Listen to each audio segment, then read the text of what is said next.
लता और विनोद गरीब दंपति थे जिनको बहुत मुश्किल से काम नसीब हुआ था। जिस गांव में दोनों रहा करते थे वहां काम ना होने की वजह से अक्सर दोनों उदास रहा करते थे। ऐसे ही एक दिन विनोद अपनी बीवी से बोलता है, लता, मैं सोच रहा हूँ कुछ अपना काम कर लूँ ताकि हमें किसी भी चीज के और किसी के भरोसे ना रहना पड़े। तुम क्या कहती हो, ये फैसला सही है? हाँ, फैसला तो बिल्कुल सही है, लेकिन लेकिन? ये बीच में लेकिन क्यों? लता, कोई परेशानी है क्या? परेशानी तो नहीं है। मैं सोच रही हूँ हमारे पास पैसे नहीं हैं, तो आप कैसे कोई व्यापार करोगे? एक व्यापार को करने के लिए पैसों का होना तो बहुत जरूरी है। हाँ, ये बात तुमने बिल्कुल सही कही। पैसों का होना तो जरूरी है। पैसों को जमा करने के लिए क्या करें हम? हाँ, मैं एक काम करता हूँ, मैं जंगल जाके लकड़ियों को काट के लाया करूँगा। हाँ, ये बहुत ही अच्छी सोच है। लकड़ियाँ बेचकर कुछ पैसे मिल जाते हैं तो हम व्यापार करेंगे। दोनों पति पत्नी पेट भरकर पानी पीते हैं और सो जाते हैं। अगली सुबह दोनों पति पत्नी जंगल की ओर जाते हैं और लकड़ियां ढूंढ रहे होते हैं। सुबह से शाम हो जाती है। दोनों जब घर लौटकर आते हैं तभी वहां उनकी पड़ोसन दिखती है और वो उनसे पूछती है, क्या बात है विनोद, बहू को लेकर कहाँ गया था जो इतनी रात को लौट रहा है? कहीं नहीं चाची, मैं और आपकी बहू जंगल गए थे और जंगल से लकड़ियाँ काट के ला रहे थे, तो खरीदार मिल गया रास्ते में तो उसको बेच दी। चलो अच्छी बात है, दोनों मिलकर मेहनत करो, बाकी ऊपर वाला तो साथ दे ही रहा है तुम्हारा। और लता बहू, खाने में क्या बना रही हो? आज कुछ अच्छा ही बनेगा लगता है। देखते हैं चाची क्या अच्छा बनाते हैं। मेरी तो हिम्मत भी नहीं हो रही कि अब घर जाकर खाने की कुछ तैयारी करूं। अरे ऐसा मत बोलो, अगर तुम ऐसा बोलोगी तो मैं आज तो भूखी ही रह जाऊंगी। मैंने बस चावल बनाए हैं, सोचा तुम्हारे घर से सब्जी मंगा लूंगी। क्या बात कर रही हो चाची, आप हमारे घर से कुछ लेने की बात कर रही हो? आपको तो पता है ना कि हम ढंग से खाना तक नहीं खा पाते हैं। कई दिन तो पानी पी के सो जाते हैं। हम कहाँ से दे पाएंगे आपको कुछ? सुनिए जी, कोई बात नहीं, चलिए घर चलकर देखते हैं क्या है घर में और क्या नहीं। लता अपने पति विनोद को लेकर घर जाती है और देखती है घर में कुछ भी नहीं है बनाने को। लकड़ी बेचकर मिले पैसों से विनोद कुछ सब्जियां और चावल लेकर आता है। लता खाना बनाती है, तभी उनके घर मालनी आती है और बोलती है, क्या बात है बहू, बहुत ही अच्छी खुशबू आ रही है, क्या बनाया है? क्या बनाऊं चाची, जितना पैसा हमको मिला था उस पैसे में बस यही कुछ सब्जियां मिली हैं। अब हम जैसे गरीब लोग कहाँ से अच्छा और स्वादिष्ट खाना लेकर आएंगे? कोई बात नहीं, कम से कम मुझे खाने को कुछ सब्जी तो मिल गई। मेरा तो मन ही नहीं था आज कुछ बनाने का। घर पर मांस रखा हुआ है, लेकिन बनाने का मन ही नहीं था। अरे काकी, आप हमको दे देती ना, हम बना देते। अरे हमारी भी परेशानी कम हो जाती। लकड़ियाँ काटी, बाजार गए, सब्जी लेकर आए, फिर खाना बनाया, इतना परिश्रम करवा दिया आपने। अगर वो हमें पहले दे देती तो इतनी थकावट थोड़ी होती हमको। ये कैसी बात कर रहा है विनोद, मैं तुम्हें मांस कैसे दे सकती हूँ? मैं कल बनाकर खुद खाऊंगी। आज तुम्हारे घर की सब्जी से काम चल गया, कल ज्यादा सोचना नहीं पड़ेगा, परसों का सोचना पड़ेगा। लाओ अब सब्जी दे दो, बहुत भूख लगी है। मालिनी लता के घर से सब्जी लेकर जाती है और तभी लता अपने पति को बोलती है, हे भगवान, इतना लालच! देखना किसी दिन लालची बुढ़िया बहुत पछताएगी। कैसे अपने घर में खाना होते हुए भी हमसे मांगने आई थी। इतना भी लालच ठीक नहीं होता। अब क्या ही कर सकते हैं हम लोग, हम गरीब है और इन जैसों को हम गरीब को लूटना अच्छा लगता है। कोई बात नहीं लता, रहने दो, छोड़ो। एक काम करो, सब भगवान के भरोसे छोड़ दो। अजी, अब तो भगवान भी अपनी आंखें बंद कर बैठे होंगे, वरना हम गरीब पर दया ना करते क्या वो? कहाँ हमने कितना कुछ सोचा था, लेकिन सब बर्बाद हो गया।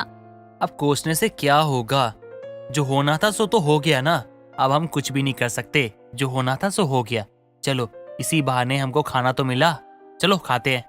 हाँ, अब 2 दिन तक कोई खर्च नहीं है। जितना लेकर आए थे वो 2 दिन तक आराम से चल जाएगा। तब जाकर हम 2 दिन का पैसा कमाएंगे और काम में लगाएंगे। दोनों पति पत्नी पेट भरकर खाना खाकर सो जाते हैं और दोनों सुबह सुबह जंगल की तरफ चले जाते हैं। कुछ देर बाद लकड़ियां लेकर बाजार जाते हैं। सुबह से शाम हो जाती है लेकिन लकड़ियां नहीं बिकती। ऐसा ही दूसरा दिन भी होता है। शाम को दोनों उदास मन से घर लौटते हैं। तभी रास्ते में एक लोहार दिखता है। तभी वो बोलता है, अरे भैया जरा सुनो। अरे ओ लकड़ी वाले भैया, अरे सुनते कहा ही नहीं, बहरे हो का? जी कहिए, क्या बात है भाई साहब? कोई दिक्कत है क्या? क्या मैं आपकी कुछ मदद कर दूं? कोई मदद चाहिए आपको मेरी? मैं कर सकता हूँ वैसे। अरे हमें कोई मदद नहीं चाहिए तुम्हारी, ठीक है? बस कुछ लकड़ियाँ चाहिए, जरूरत है हमको। क्या तुम कुछ लकड़ियाँ दे पाओगे? बदले में चाहो तो ये कढ़ाई ले जाओ।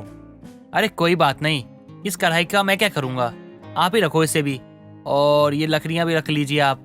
अरे भाई साहब, लकड़ियों की जरूरत है मुझे, और बिना कुछ दिए ये मैं नहीं लूंगा। आप ये कढ़ाई रख लो, और हाँ, जो भी इस कढ़ाई से मांगोगे ना, ये कढ़ाई आपको वही देगा। लेकिन याद रखना, दिन में सिर्फ 3 बार कुछ मांगना, ज्यादा मत मांगना। क्या? मैं कुछ समझा नहीं। इस कढ़ाई में जो 3 बार कुछ मांगेगा उसे वो मिल जाएगा? अरे ये कढ़ाई मेरी दादी की है, उनके लालच के कारण ये कढ़ाई का हम इस्तेमाल नहीं कर पा रहे। मतलब मैं कुछ समझा नहीं कि आप कहना क्या चाहते हो। आपकी दादी के लालच के कारण आप लोग ये कढ़ाई इस्तेमाल नहीं कर सकते, आखिर क्यों? क्योंकि मेरी दादी लालची बुढ़िया थी। ये जादुई कढ़ाई का इस्तेमाल कुछ ज्यादा कर लिया उसने, और लालच में आकर उसको महंगा पड़ गया। मैं तो आपको इसलिए कह रहा हूँ क्योंकि आप इससे 3 बार खाना मंगा सकते हो।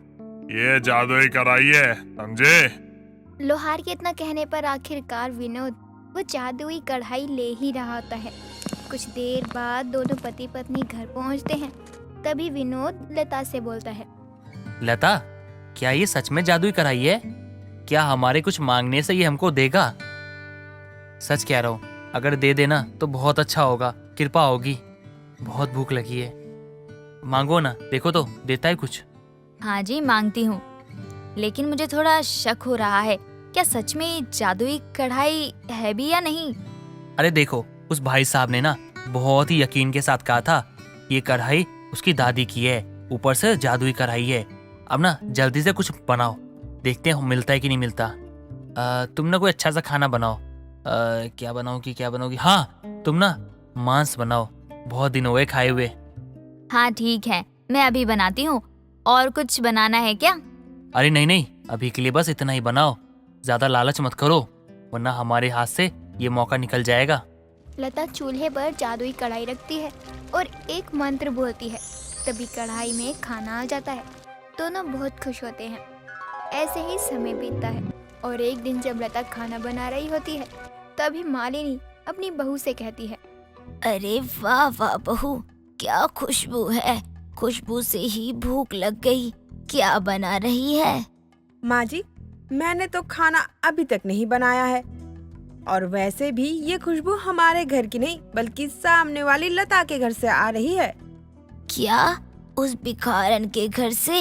अरे कुछ दिन पहले जब तू अपने मायके गई थी, तब मैंने उससे सब्जी मांगी थी। बोल रही थी खाने को कुछ भी नहीं है घर में, और अब पकवान बनाए जा रही है। चल शाम को उसके घर जाकर देखती हूँ और पता लगाती हूँ आखिर बात क्या है।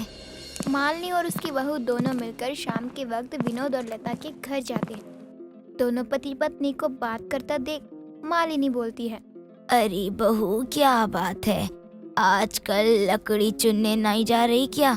कोई खजाना लग गया क्या तुम्हारे हाथ में? ऐसा नहीं है चाची, अब मैं दूसरों के घर काम करती हूँ और इन्होंने भी अपना काम देख लिया है, इसलिए आपको हम लकड़ियाँ चुनते नहीं दिखते। वैसे लता, कल तुम्हारे घर से पकवानों की सुगंध आ रही थी, क्या बात है? कोई बात नहीं चाची, लता खाना बहुत अच्छा बनाती है। अरे हाँ चाची, आज का खाना आप हमारे साथ ही खाना। ओहो, जब इतना बोल रहा है तो ठीक है, आज का खाना हम तुम्हारे घर ही खाएंगे। लता रात का खाना बनाने जाती है। तभी मालिनी अपनी बहू को आंखों से इशारा करती है और सुनीता लता के पीछे जाती है और देखती है कि लता खाली कढ़ाई को चूल्हे पर बिठा कर कुछ मंत्र बोलती है और खाना कढ़ाई में बढ़ जाता है। आधी रात को जब सभी सो जाते हैं तभी मालिनी लता के घर से कढ़ाई चुरा कर ले जाती है और घर पर जाकर कढ़ाई चूल्हे पर रख कर बोलती है, आज तो मैं बहुत अच्छा पकवान खाऊंगी। ओ जादुई कढ़ाई, भर भर के खाना दे मुझे। अरे सुनता नहीं है क्या, ये जादुई कढ़ाई मुझे भर भर के पकवान दे। मालिनी को ऐसा करते हुए लता और उसका पति देख लेता है। तभी अचानक कढ़ाई भर कर पकवान बहने लगता है और लालची बुढ़िया को जादुई कढ़ाई का खाना बहा ले जाता है।